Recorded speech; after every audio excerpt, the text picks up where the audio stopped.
ਵਾਹਿਗੁਰੂ ਜੀ ਕਾ ਖਾਲਸਾ ਵਾਹਿਗੁਰੂ ਜੀ ਕੀ ਫਤਿਹ। ਗੁਰੂ ਗ੍ਰੰਥ ਸਾਹਿਬ ਮਹਾਰਾਜ ਸੱਚੇ ਪਾਤਸ਼ਾਹ ਦੀ ਆਗਿਆ ਲੈ ਕੇ ਮੈਂ ਆਪਣੇ ਦਿਲ ਦੀਆਂ ਕੁਝ ਗੱਲਾਂ ਤੁਹਾਡੇ ਸਭ ਨਾਲ ਸਾਂਝੀਆਂ ਕਰਨੀਆਂ ਚਾਹੁੰਦੀ ਹਾਂ। ਮੀਡੀਆ ਜ਼ਰੂਰੀ ਹੈ, ਇਹ ਸਾਨੂੰ ਸਾਰਿਆਂ ਨੂੰ ਪਤਾ। ਆਪਾਂ ਬਹੁਤ ਵਾਰ ਇਸ ਗੱਲ ਬਾਰੇ ਗੱਲ ਕਰ ਵੀ ਚੁੱਕੇ ਹਾਂ ਕਿ ਮੀਡੀਆ ਕਿਉਂ ਜ਼ਰੂਰੀ ਆ, ਕਿਵੇਂ ਜ਼ਰੂਰੀ ਆ, ਸਾਨੂੰ ਚਾਹੀਦਾ ਕਿਉਂ ਆ। ਕਿਉਂਕਿ ਕੋਈ ਵੀ ਕੌਮ ਤਦ ਤੱਕ ਆਪਣਾ ਕਹਾਣੀ, ਆਪਣੀ ਜਿਹੜਾ ਇਤਿਹਾਸ ਆ ਉਹ ਘੜ ਨਹੀਂ ਸਕਦੀ ਜਦ ਤੱਕ ਉਹਦੇ ਕੋਲ ਆਪਣਾ ਬਰੋਡਕਾਸਟਿੰਗ ਦਾ ਇੱਕ ਨਜ਼ਰੀਆ ਨਾ ਹੋਵੇ, ਉਹਦੇ ਕੋਲ ਆਪਣਾ ਮੀਡੀਅਮ ਨਾ ਹੋਵੇ ਆਪਣੀ ਗੱਲ ਕਹਿਣ ਦਾ। ਕਿਉਂਕਿ ਅਕਸਰ ਇਹ ਗੱਲ ਕਿਹਾ ਜਾਂਦਾ ਹੈ ਔਰ ਆਪਾਂ ਸੁਣਦੇ ਵੀ ਹਾਂ ਕਿ ਅਗਰ ਸ਼ੇਰ ਨੇ ਆਪਣੀ ਕਹਾਣੀ ਆਪ ਨਾ ਲਿਖੀ ਤਾਂ ਉਹਦੀ ਕਹਾਣੀ ਵਿੱਚ ਜਿਹੜਾ ਉਹਨੂੰ ਮਾਰਨ ਆਇਆ ਹੰਟਰ ਹੈ ਹਮੇਸ਼ਾ ਉਹੀ ਹੀਰੋ ਹੋਊਗਾ ਅਤੇ ਸ਼ੇਰ ਹਮੇਸ਼ਾ ਵਿਲਨ ਹੋਊਗਾ। ਸੋ ਆਪਣੀ ਕਹਾਣੀ ਆਪ ਕਹਿਣ ਦੇ ਲਈ ਮੀਡੀਆ ਦੀ ਜਿਹੜਾ ਰੋਲ ਆ ਉਹ ਬਹੁਤ ਇੰਪੋਰਟੈਂਟ ਹੈ।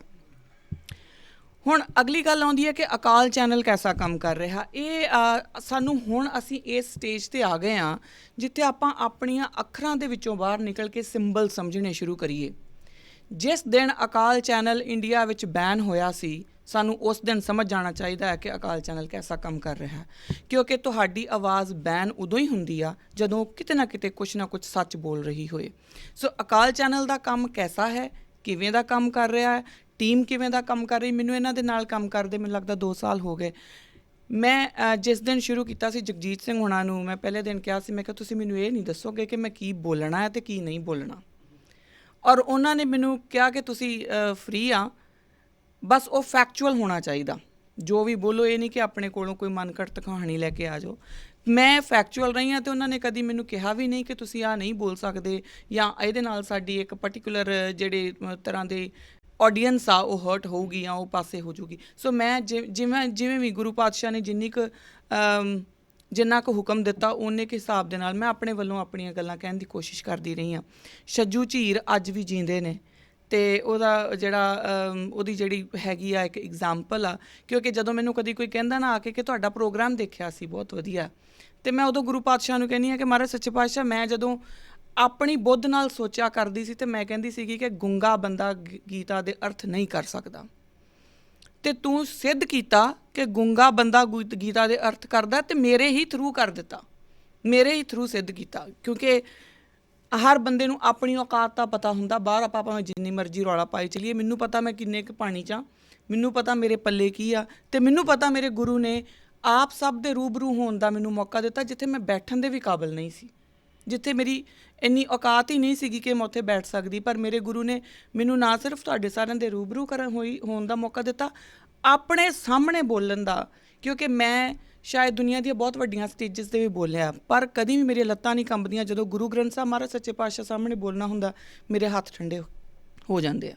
ਮੈਂ ਸਭ ਤੋਂ ਵੱਧ ਨਰਵਸ ਉਦੋਂ ਹੁੰਦੀ ਹਾਂ ਕਿਉਂਕਿ ਮਹਾਂਗਿਆਨੀ ਦੇ ਸਾਹਮਣੇ ਤੁਸੀਂ ਜੋ ਮਰਜ਼ੀ ਕਹੀ ਚੱਲੋ ਉਹ ਤੁੱਛ ਰਹਿੰਦਾ। ਉਹਦੀ ਤੁਸੀਂ ਕਦੀ ਪੂਰਾ ਕਰ ਹੀ ਨਹੀਂ ਸਕਦੇ, ਉਸ ਲੈਵਲ ਤੱਕ ਜਾ ਹੀ ਨਹੀਂ ਸਕਦੇ। ਅਤੇ ਜਿਹੜਾ ਆਪ ਹੀ ਗਿਆਨ ਹੋਏ, ਜਿਹਦੇ ਬਾਹਰ ਗਿਆਨ ਹੈ ਹੀ ਨਹੀਂ, ਉਹਦੇ ਸਾਹਮਣੇ ਕੁਛ ਬੋਲਣਾ ਹੋਵੇ ਤਾਂ ਆਪਣੇ ਆਪ ਨੂੰ ਥੋੜ੍ਹਾ ਸੋਚ ਕੇ ਬੋਲਣਾ ਪੈਂਦਾ। ਅਗਲੀ ਗੱਲ ਹੈ ਕਿ ਹੁਣ ਜਿਸ ਦਿਨ ਆਪਾਂ ਗੱਲ ਕਰ ਰਹੇ ਸੀਗੇ ਕਿ ਅਕਾਲ ਚੈਨਲ ਨੂੰ ਜਿਸ ਦਿਨ ਬੈਨ ਕੀਤਾ ਗਿਆ ਅਤੇ ਉਸ ਦਿਨ ਆਪਾਂ ਨੂੰ ਸਮਝ ਜਾਣਾ ਚਾਹੀਦਾ ਸੀਗਾ ਕਿ ਅਸੀਂ ਅਕਾਲ ਚੈਨਲ ਕਿਵੇਂ ਦਾ ਕੰਮ ਕਰ ਰਿਹਾ, ਅਕਾਲ ਚੈਨਲ ਦਾ ਜਿਹੜੀ ਲਾਈਨ ਆਫ ਡਾਇਰੈਕਸ਼ਨ ਆ ਉਹ ਸਹੀ ਆ ਕਿ ਨਹੀਂ ਆ। ਪਰ ਉਹਦੇ ਨਾਲ ਸਾਨੂੰ ਇੱਕ ਪੁਆਇੰਟ ਦੇ ਉੱਤੇ ਆ ਕੇ ਸੋਚਣਾ ਵੀ ਪਊਗਾ, ਸਿੱਖਾਂ ਨੂੰ ਖਾਸ ਤੌਰ 'ਤੇ, ਕਿ ਸਾਡੀ ਡਿਪਲੋਮੈਟਿਕ ਸਟੈਂਡਿੰਗ ਕੀ ਆ। ਸਾਡੇ ਚੈਨਲ, ਸਾਡਾ ਮੀਡੀਆ ਬੈਨ ਹੋ ਜਾਂਦਾ ਆ ਅਤੇ ਉਹਦਾ ਕੋਈ ਹੌਲ ਹੱਲਾ ਵੀ ਨਹੀਂ ਹੁੰਦਾ, ਸਿਵਾਏ ਚੈਨਲਸ ਦੇ ਆਪਣੇ ਜਿਹੜੇ ਉਹਨਾਂ ਦਾ ਇੱਕ ਤਰੀਕਾ ਆ ਉਹਦੇ ਹਿਸਾਬ ਨਾਲ ਹੀ ਉਹ ਲੜਾਈ ਕਰ ਰਹੇ ਆ, ਪਰ ਉਹਦਾ ਕੋਈ ਹੌਲ ਹੱਲਾ ਵੀ ਨਹੀਂ ਹੁੰਦਾ। ਸਿੱਖਾਂ ਨੂੰ ਆਪਣੀ ਡਿਪਲੋਮੈਟਿਕ ਸਟੈਂਡਿੰਗ ਨੂੰ ਹੁਣ ਰੀਐਨਾਲਾਈਜ਼ ਕਰਨ ਦੀ ਲੋੜ ਆ। ਕਿਉਂਕਿ ਜੇ ਆਪਾਂ ਹੁਣ ਨਹੀਂ ਨਾ ਕੀਤੀ ਤਾਂ ਫਿਰ ਮੈਨੂੰ ਲੱਗਦਾ ਕਿ ਉਹ ਆਪਣੀ ਪਿੱਠ ਆਪੇ ਹੀ ਉਹ ਥਪਥਪਾਉਣ ਦਾ ਕੋਈ ਮਤਲਬ ਹੈ ਨਹੀਂ। ਇਹਦੇ ਨਾਲ ਹੀ ਅੱਜ ਵੀ ਬਹੁਤ ਵਾਰ ਗੱਲ ਹੋ ਗਈ ਅਵਤਾਰ ਸਿੰਘ ਖੰਡਾ ਵੀਰ ਦੀ। ਅਸੀਂ ਇਹ ਦੇਖੀਏ ਕਿ ਸਾਡੇ MP ਵੀ ਹੋਣ, ਨਾ ਸਿਰਫ ਇਸ ਦੇਸ਼ ਦੇ ਵਿੱਚ ਬਲਕਿ ਬਾਕੀ ਮੁਲਕਾਂ ਦੇ ਵਿੱਚ ਵੀ ਅਸੀਂ ਕਹਿੰਦੇ ਹਾਂ ਤਕਰੀਬਨ ਜਿਹੜੇ ਸਿੱਖ ਦਿੱਖ ਵਾਲੇ ਲੋਕ ਨੇ ਉਹ ਵਧੀਆ ਕੁਰਸੀਆਂ 'ਤੇ ਬੈਠੇ ਹੋਏ ਆ। ਫਿਰ ਵੀ ਇੱਕ ਹਿਊਮਨ ਰਾਈਟਸ ਗਰਾਊਂਡ ਦੇ ਉੱਤੇ ਵੀ ਜਿਸ ਬੰਦੇ ਨੂੰ ਜਾਂ ਤਾਂ ਉਹਦਾ ਵੀਜ਼ਾ ਉਹਨਾਂ ਦੇ ਪੇਰੈਂਟਸ ਨੂੰ ਮਿਲ ਜਾਣਾ ਚਾਹੀਦਾ ਸੀ ਜਾਂ ਉਹਨਾਂ ਦੀ ਬੋਡੀ ਚਲੇ ਜਾਣੀ ਚਾਹੀਦੀ ਸੀ, ਸਟਿਲ ਆਪਾਂ ਕਿਤੇ ਨਾ ਕਿਤੇ ਮਾਰ ਖਾ ਗਏ ਹਾਂ ਤਾਂ ਸਿੱਖਾਂ ਨੂੰ ਇਹ ਸੋਚਣਾ ਪਊਗਾ ਕਿ ਸਾਡੀ ਪੋਲੀਟੀਕਲ ਸਟੈਂਡਿੰਗ ਹੈਗੀ ਵੀ ਆ ਕਿਤੇ। ਅਸੀਂ ਉਹ ਕੌਮ ਆ ਜਿਹੜੀ ਹਰ ਜਗ੍ਹਾ ਦੇ ਉੱਤੇ ਤਕਰੀਬਨ one of the most tax pairs ਦੇ ਵਿੱਚੋਂ ਆਉਂਦੇ ਆ ਅਤੇ ਲੀਸਟ ਬੈਨੀਫਿਟ ਹੋਲਡਰਸ ਦੇ ਵਿੱਚੋਂ ਆਉਂਦੇ ਆ। ਅਤੇ ਫਿਰ ਵੀ ਸਾਡੇ ਪੱਲੇ ਕੀ ਪਿਆ ਆ ਕਿ ਅਸੀਂ ਆਪਣੇ ਇੱਕ ਜੈਨੂਅਨ ਗਰਾਊਂਡ ਦੇ ਉੱਪਰ ਕਿਸੇ ਨੂੰ ਵੀਜ਼ਾ ਨਹੀਂ ਦਵਾ ਸਕੇ। ਇਹ ਸਾਡੀ ਆਪਣੀ ਔਕਾਤ ਆ। ਆਪਾਂ ਗੁਰੂ ਪਾਤਸ਼ਾਹ ਦੇ ਸਾਹਮਣੇ ਤਾਂ ਘੱਟੋ ਘੱਟ ਝੂਠ ਨਾ ਬੋਲੀਏ ਕਿ ਨਾ ਜੀ ਨਾ ਅਸੀਂ ਤਾਂ ਬੜੇ ਤਗੜੇ ਹਾਂ। ਅਸੀਂ ਆਪਣੇ ਆਪ ਨੂੰ ਆਪ ਵੇਖੀਏ ਕਿ ਅਸੀਂ ਕਿੱਥੇ ਜੇ ਸਟੈਂਡ ਕਰਦੇ ਪਏ ਹਾਂ। ਅਕਾਲ ਚੈਨਲ ਦਾ ਬੈਨ ਹੋ ਜਾਣਾ, ਬਹੁਤ ਸਾਰੇ ਜਿਹੜੇ ਚੰਗੇ ਮੀਡੀਆ ਹੋਰ ਮੀਡੀਆ ਗਰੁੱਪਸ ਵੀ ਨੇ, ਜਿਹੜੇ ਲੋਕਲ ਮੀਡੀਆ ਗਰੁੱਪਸ ਜਿਨ੍ਹਾਂ ਨੇ ਪੰਜਾਬ ਦੇ ਵਿੱਚ ਕੰਮ ਕਰ ਰਹੇ ਆ, ਉਹਨਾਂ ਦਾ ਵੀ ਬੈਨ ਹੋ ਜਾਣਾ। ਅਤੇ ਨਾਲ ਹੀ ਹੁਣ ਇੱਕ ਜਸਵੀਰ ਸਿੰਘ ਹੋਣਾ ਦੀ ਵੀ ਅੱਜ ਗੱਲ ਹੋਈ ਆ। ਸੋ ਇਹ ਸਾਰੀਆਂ ਜਿਹੜੇ ਸਿੰਬਲਸ ਨੇ ਨਾ, ਆਪਾਂ ਇਹਨਾਂ ਨੂੰ ਵੀ ਸਮਝੀਏ ਕਿ ਸਾਨੂੰ ਆਪਣੀ ਡਿਪਲੋਮੈਟਿਕ ਸਟੈਂਡਿੰਗ ਨੂੰ ਦੁਬਾਰਾ ਐਨਾਲਾਈਜ਼ ਕਰਨ ਦੀ ਲੋੜ ਆ, ਉਹਦੇ ਉੱਤੇ ਕੰਮ ਕਰਨ ਦੀ ਲੋੜ ਆ। ਅਕਾਲ ਚੈਨਲ ਦਾ ਫਿਊਚਰ ਕਿੱਦਾਂ ਦਾ ਹੋਊਗਾ, ਇਹ ਮੈਂ ਇੱਕ ਛੋਟੀ ਜਿਹੀ ਇੱਕ ਐਗਜ਼ਾਮਪਲ ਦੇ ਨਾਲ ਦੱਸ ਦਿੰਦੀ ਹਾਂ। ਉਸ ਤੋਂ ਬਾਅਦ ਆਪਾਂ ਦੇਖਦੇ ਕਿ ਆਪਾਂ ਐਕਚੁਅਲੀ ਕਰਮ ਕੀ ਕਰਨਾ। ਹੁਣ ਜਿਸ ਦਿਨ ਅਕਾਲ ਚੈਨਲ ਦੇ ਉੱਤੇ ਬੈਨ ਲੱਗਾ ਸੀਗਾ ਅਤੇ ਮੈਂ ਆ ਕੇ ਉਸ ਦਿਨ ਰਵੀ ਵੀਰ ਜੀ ਸੀਗੇ ਇੱਥੇ, ਅਤੇ ਮੈਂ ਉਹਨਾਂ ਨੂੰ ਕਿਹਾ, ਮੈਂ ਕਿਹਾ ਵੀ ਭਾਅ ਜੀ ਹੁਣ ਰਵੀ ਦਾ ਇਹ ਕਹਿਣਾ ਸੀ, ਰਵੀ ਕਹਿੰਦਾ ਕਿ ਅਸੀਂ ਵੇਖੋ ਜੋ ਕਰਨਾ ਉਹ ਕਰ ਰਹੇ ਹਾਂ, ਅੱਗੇ ਜਿਹਦਾ ਪ੍ਰਕਾਸ਼ ਹੈ ਅਸੀਂ ਉਹਨਾਂ ਦੇ ਨਾਮ ਦੇ ਉੱਤੇ ਅਕਾਲ ਚੈਨਲ ਦੀ ਸ਼ੁਰੂਆਤ ਕੀਤੀ ਸੀ, ਜਿਹਦਾ ਪ੍ਰਕਾਸ਼ ਉਹ ਆਪੇ ਸੰਭੂਗਾ। ਅਤੇ ਉਸ ਸਮੇਂ ਮੈਨੂੰ ਇਹ ਲੱਗ ਗਿਆ ਸੀਗਾ ਪਤਾ। ਮੈਂ ਕਿਹਾ ਕਿ ਚਲੋ ਜੀ, ਜੇ ਉਹਨਾਂ ਦੇ ਸਿਰ 'ਤੇ ਗੱਲ ਆ ਅਤੇ ਫਿਰ ਕਦੀ ਥੱਲੇ ਨਹੀਂ ਲੱਗਦੇ। ਇਹ ਹੋ ਹੀ ਨਹੀਂ ਸਕਦਾ ਕਿ ਫਿਰ ਹਾਰ ਜਾਈਏ, ਕਿਉਂਕਿ ਖਾਲਸਾ ਵਾਹਿਗੁਰੂ ਦਾ ਹੈ, ਇਸੇ ਲਈ ਹੀ ਖਾਲਸਾ ਫਤਿਹ ਕਰਦਾ ਹਮੇਸ਼ਾ।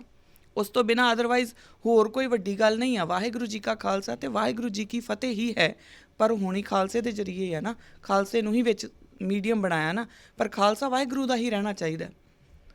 ਜੇ ਆਪਾਂ ਆਪਣੇ ਤਰੀਕੇ ਦਾ ਕੋਈ ਖਾਲਸਾ ਘੜ ਲਿਆ ਕਿ ਜਿਹਨੂੰ ਕਹੀਏ ਕਿ ਉਹਨੇ ਟਲੀਆਂ ਵੀ ਖੜਕਾਈ ਜਾਣੀਆਂ, ਉਹਨੇ ਮੰਦਰਾਂ ਜਾ ਕੇ ਘੰਟੀਆਂ ਵਜਾ ਲੈਣੀਆਂ, ਅਤੇ ਫਿਰ ਉਹ ਖਾਲਸਾ ਨਹੀਂ। ਖਾਲਸਾ ਉਹੀ ਜੋ ਗੁਰੂ ਨੇ ਸਾਜਿਆ, ਔਰ ਉਸੇ ਹੀ ਖਾਲਸੇ ਦੀ ਫਤਿਹ ਹੋਣੀ ਆ, ਅਤੇ ਉਹਦੇ ਥਰੂ ਹੀ ਵਾਹਿਗੁਰੂ ਦੀ ਫਤਿਹ ਆ। ਆਪਾਂ ਇਸ ਕਰਕੇ ਅਕਾਲ ਚੈਨਲ ਦਾ ਫਿਊਚਰ ਬਹੁਤ ਬਰਾਈਟ ਆ, ਕਿਉਂਕਿ ਉਹਨਾਂ ਦੇ ਜਿਹੜੇ ਲੀਡਰਸ਼ਿਪ ਆ, ਉਹਦਾ ਓਟ ਆਸਰਾ ਸਿਰਫ ਗੁਰੂ ਗ੍ਰੰਥ ਸਾਹਿਬ ਦੇ ਉੱਤੇ, ਅਤੇ ਜਿਸ ਦਾ ਓਟ ਆਸਰਾ ਸਿਰਫ ਗੁਰੂ ਗ੍ਰੰਥ ਸਾਹਿਬ ਦੇ ਉੱਤੇ ਆ, ਉਹ ਕਦੀ ਹਾਰ ਨਹੀਂ ਸਕਦਾ। ਆਪਾਂ ਕੀ ਕਰ ਸਕਦੇ ਹਾਂ? ਇਹ ਆਖਰੀ ਮੇਰੀ ਬੇਨਤੀ ਹੈ, ਇਸ ਨੂੰ ਸਵੀਕਾਰ ਕਰ ਲਿਓ ਜੇ। ਉਸ ਤੋਂ ਬਾਅਦ ਮੈਂ ਖਿਮਾ ਦੀ ਜਾਚਕ ਹੋਊਂਗੀ। ਆਪਾਂ ਕੀ ਕਰ ਸਕਦੇ? ਮੈਂ ਆਈ ਥਿੰਕ 2 ਸਾਲ ਪਹਿਲਾਂ ਵੀ ਮੈਂ ਇੱਥੇ ਬੋਲੀ ਸੀ, ਇਸੇ ਓਕੇਜ਼ਨ ਦੇ ਉੱਤੇ ਬੋਲੀ ਸੀ। ਸਾਨੂੰ ਬਹੁਤ ਜ਼ਰੂਰੀ ਹੈ ਕਿ ਹੁਣ ਇੱਕ ਸਟੈਪ ਫਰਦਰ ਜਾਈਏ। ਅਸੀਂ ਆਪਣਾ ਕਮਿਊਨਿਟੀ ਬੇਸਡ ਮੀਡੀਆ ਖੜਾ ਕਰ ਲਿਆ। ਅਕਾਲ ਚੈਨਲ ਆਪਣੇ ਆਪ ਦੇ ਵਿੱਚ ਇੱਕ ਔਥੈਂਟਿਕ ਨੇਮ ਹੈ। ਜਦੋਂ ਤੁਸੀਂ ਕਹਿੰਦੇ ਆ ਕਿ ਅਸੀਂ ਅਕਾਲ ਚੈਨਲ ਦੇ ਉੱਤੇ ਜਾ ਕੇ ਆਏ ਹਾਂ, ਜਾਂ ਇਹ ਖਬਰ ਅਕਾਲ ਚੈਨਲ ਦੀ ਹੈ, ਤਾਂ ਲੋਕ ਮੰਨਦੇ ਆ ਕਿ ਹਾਂ ਠੀਕ ਆ। ਸੋ ਆਪਾਂ ਕਮਿਊਨਿਟੀ ਬੇਸ ਦੇ ਉੱਤੇ ਆਪਾਂ ਸਟੈਂਡਿੰਗ ਲੈ ਲਈ ਆ। ਹੁਣ ਆਪਾਂ ਇਹਨੂੰ 1 ਸਟੈਪ ਫਰਦਰ ਜਾ ਕੇ ਇਹਨੂੰ ਨੈਸ਼ਨਲ ਮੀਡੀਆ ਦੇ ਬਰਾਬਰ ਖੜਾ ਕਰੀਏ। ਮੇਰੀ ਗੁਰੂ ਪਾਤਸ਼ਾਹ ਦੇ ਚਰਨਾਂ ਦੇ ਵਿੱਚ ਇਹ ਅਰਦਾਸ ਹੈ। ਹਮੇਸ਼ਾ ਮੈਂ ਇਹੀ, ਜਦੋਂ ਅਕਾਲ ਚੈਨਲ ਦੀ ਕੋਈ ਦਿਮਾਗ 'ਚ ਮੇਰੇ ਗੱਲ ਆਉਂਦੀ, ਤਾਂ ਮੈਂ ਪਾਤਸ਼ਾਹ ਨੂੰ ਹੀ ਕਹਿੰਦੀ ਹੁੰਦੀ ਹਾਂ ਕਿ ਕੁਝ ਐਸਾ ਕਰੋ ਮਹਾਰਾਜ ਸੱਚੇ ਪਾਤਸ਼ਾਹ, ਸਾਨੂੰ ਕੋਈ ਐਸੀ ਸੇਧ ਦਿਓ ਕਿ ਅਸੀਂ ਇੱਕ ਪਾਸੇ BBC ਹੋਵੇ ਅਤੇ ਇੱਕ ਪਾਸੇ ਅਕਾਲ ਚੈਨਲ ਖੜਾ ਹੋਵੇ, ਅਤੇ ਆਪਾਂ ਇਹਨਾਂ ਦੇ ਵਿੱਚ ਦੇਖ ਸਕੀਏ। ਕਿਉਂਕਿ ਜਿਸ ਦਿਨ ਅਸੀਂ ਆਪਣਾ ਮੀਡੀਆ ਨੈਸ਼ਨਲ ਲੈਵਲ ਦੇ ਉੱਤੇ ਸਟੈਂਡਿੰਗ 'ਤੇ ਲੈ ਗਏ, ਉਸ ਦਿਨ ਸਾਡੀ ਆਵਾਜ਼ ਵੀ ਓਨੀ ਬੁਲੰਦ ਹੋ ਜੂਗੀ। ਫਿਰ ਸੌਖਾ ਨਹੀਂ ਪੈਣਾ ਮੀਡੀਆ ਨੂੰ ਬੈਨ ਕਰ ਲੈਣਾ, ਫਿਰ ਸੌਖਾ ਨਹੀਂ ਪੈਣਾ ਸਾਡੇ ਮਨੁੱਖੀ ਅਧਿਕਾਰਾਂ ਦੇ ਉੱਤੇ ਹਮਲਾ ਕਰ ਲੈਣਾ। ਸੋ ਇਸ ਡਾਇਰੈਕਸ਼ਨ ਵੱਲ ਨੂੰ ਆਪਾਂ ਸਿਰ ਜੋੜ ਕੇ ਇਕੱਠੇ ਬੈਠੀਏ। ਮੈਂ ਜਿਹੜੀ ਪਹਿਲਾਂ ਵੀ ਕਹੀ ਕਿ ਸਾਨੂੰ ਆਪਣੀ ਡਿਪਲੋਮੈਟਿਕ ਸਟੈਂਡਿੰਗ ਨੂੰ ਐਨਾਲਾਈਜ਼ ਕਰਨ ਦੀ ਲੋੜ ਆ। ਤਰੀਕੇ ਬਹੁਤ ਨੇ, ਮੈਂ ਇੱਥੇ ਹੁਣ ਸਾਰੇ ਨਾ ਤਾਂ ਬੋਲੂੰਗੀ ਅਤੇ ਨਾ ਟਾਈਮ ਹੈ, ਪਰ ਕੋਸ਼ਿਸ਼ ਕਰੀਏ ਕਿ ਆਪਾਂ ਸਾਰੇ ਜਣੇ ਇਕੱਠੇ ਹੋ ਕੇ ਆਪਣੀ ਡਿਫਰੈਂਸਿਸ ਨੂੰ ਭੁੱਲ ਕੇ ਇੱਕ ਮੰਚ 'ਤੇ ਆ ਕੇ ਜਿਹਦੇ ਕੋਲ ਜੋ ਹੈ ਉਹ ਲੈ ਲਓ। ਤੁਹਾਨੂੰ ਪਸੰਦ ਆਏ ਠੀਕ ਆ, ਨਹੀਂ ਆਏ ਦਫਾ ਕਰੋ, ਛੱਡ ਦਿਓ, ਪਰ ਐਟਲੀਸਟ ਇਕੱਠੇ ਤਾਂ ਹੋਈਏ ਨਾ। ਆਪਾਂ ਇਕੱਠੇ ਹੀ ਨਹੀਂ ਹੁੰਦੇ। ਇਕੱਠੇ ਹੋ ਕੇ ਇੱਕ ਜਗ੍ਹਾ 'ਤੇ ਆ ਕੇ ਇਸ ਮੀਡੀਆ ਨੂੰ ਆਪਣੀ ਪੂਰੀ ਜਿਹੜੀ ਸਟੈਂਡਿੰਗ ਹੈ ਉਹਨੂੰ ਰੀਐਨਾਲਾਈਜ਼ ਕਰਕੇ ਇੱਕ ਨੈਸ਼ਨਲ ਲੈਵਲ ਦੇ ਉੱਤੇ ਲੈ ਕੇ ਜਾਈਏ, ਤਾਂ ਕਿ ਸਾਡੀ ਗੱਲ ਦਾ ਕੋਈ ਵਜ਼ਨ ਹੋਵੇ। ਜਦੋਂ ਅਸੀਂ ਕਹੀਏ ਕਿ ਇਹਨਾਂ ਨੂੰ ਵੀਜ਼ਾ ਚਾਹੀਦਾ ਹੈ ਤਾਂ ਦੇਣਾ ਹੈ, ਤਾਂ ਸਰਕਾਰਾਂ ਨੂੰ ਦੇਣਾ ਪਵੇ। ਜੇਕਰ ਆਪਾਂ ਇਹ ਨਹੀਂ ਕਰ ਰਹੇ, ਸਾਨੂੰ ਆਪਣੀ ਪਾਵਰ ਨੂੰ ਰੀਐਨਾਲਾਈਜ਼ ਕਰਨਾ ਪਊਗਾ। ਫਿਰ ਬਸ ਇੰਨੀਆਂ ਕਿ ਮੇਰੀਆਂ ਬੇਨਤੀਆਂ ਪ੍ਰਵਾਨ ਕਰਨਾ। ਕੋਈ ਗਲਤੀ ਹੋ ਗਈ ਹੋਵੇ, ਭੁੱਲਾਂ ਚੁੱਕਾਂ ਦੀ ਖਿਮਾ। ਵਾਹਿਗੁਰੂ ਜੀ ਕਾ ਖਾਲਸਾ, ਵਾਹਿਗੁਰੂ ਜੀ ਕੀ ਫਤਿਹ।